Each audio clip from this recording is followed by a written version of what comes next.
Hi, I'm Don Magruder. I'm at the Florida Building Material Alliance and Convention here in Orlando, Florida at the Rosin Shingle Creek. And I'm with Tom Koos. He's the CEO and president of PrimeSource Brands. And Tom's participating in our panel today. First off, Tom, what do you think of the Florida Building Material Association Convention?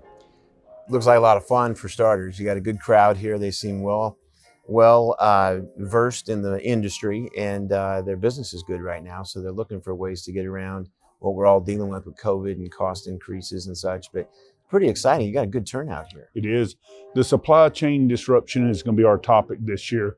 From your standpoint, just give us your general overview of what's happening with the supply chain. Yeah, it's been we're 18 months into this now, right? And when COVID first hit, the disruption mostly came from import materials, right? Asia with the COVID outbreak, ports shutting down, container availability is pretty well chronicled. You still can't get containers today. They're 5, 6, 7 times more expensive than they were 18 months ago. But now it's crept into the domestic supply chain. And whether it's roofing, windows, insulation, gypsum board, we've got constraints everywhere, right? And what's happening on top of that is this unbelievable demand for housing, and you got to double down, which is making inflation run rampant. I don't know what the Fed looks at. You know, I talked about that a few months ago, but there's inflation everywhere, and I don't see these supply chain disruptions. I don't see them quieting down till probably next spring, to be honest. And one thing about PrimeSource brand, your company amasses such a wide scope of products. Give us an overview of PrimeSource brands, what type of scopes you're selling, and because I think it's real critical. Your view is you're looking at a much wider view than most. Well, we may be. We're all over the housing envelope and the repair and remodel envelope. So we're about a $2.6 billion company. We're the largest sourcer of fasteners, nails, and screws primarily in the world. We distribute for some of the largest building material guys in the industry, a lot of stuff that you guys get at RoMac, roofing, insulation, gypsum board, venting, everything that goes in around the outside of an envelope. We also have a couple divisions that are inside the house. So we own Demora Brands, which is kitchen cabinet focus, hardware, hinges, poles, fashion hardware, you name it in and around the kitchen, which is going crazy, by the way. Kitchen remodels, given the fact you weren't in COVID last year, you couldn't get inside the house. That business is very healthy. We also have a division that we just acquired called Wolf Home Products, which is cabinetry and decking, synthetic decking under their brand name. They carry some Fiberon.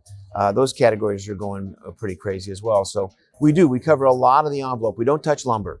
Lumber is too volatile for us. We don't do lumber, but just about anything else inside that building envelope, we tend to touch. You mentioned kitchen cabinets are going very strong. Do you think the dramatic rise in home pricing across the country, where people it's getting to a point they can't afford to upgrade their homes, they're looking now to stay where they're at and upgrade kitchens and baths? I think there's some truth to that. Yeah, I think two things happen inside the home, and it's happening with kitchens. It's happening a little bit with your outside kitchen, your backyard space. COVID sent everybody to work from home, and they started staring at that kitchen or working from that kitchen and realized that this thing needs remodeled. That also was a year that they couldn't get anybody inside their house. So you got kind of a 2-year demand in a natural cycle of kitchen cabinets. Now you've got the affordability that you talked about. So you've got more value in your home, more equity, and you can't afford to buy a new one. So what do? You turn and you upgrade your existing home. So I think that's going to continue. I think flooring's going to be good. I think kitchen cabinets are going to be good. I think faucetry and hardware will be good for several years, to be honest. I think that'll continue. And get your last thoughts. How long do you think these supply chain disruptions will last? Do you see this as an ongoing problem? And do you think this is going to continue as long as COVID continues?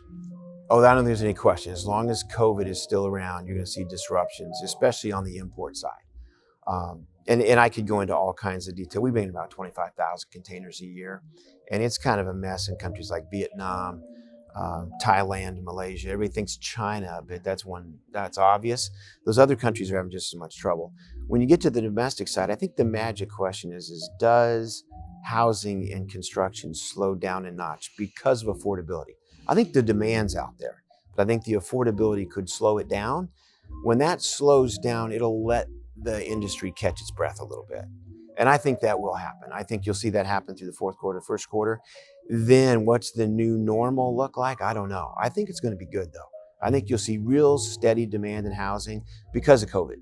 because now work from home is going to be real. Right. I wouldn't want to be in commercial office space, but in housing and repair and remodel and housing, I think that space is going to be good for a long time. Tom Koos, he's the president and CEO of PrimeSource Brands, gave us some great insight. And thank you for today participating on our panel. Oh, it's good to be here. Thank you, Tom. Thank you, buddy.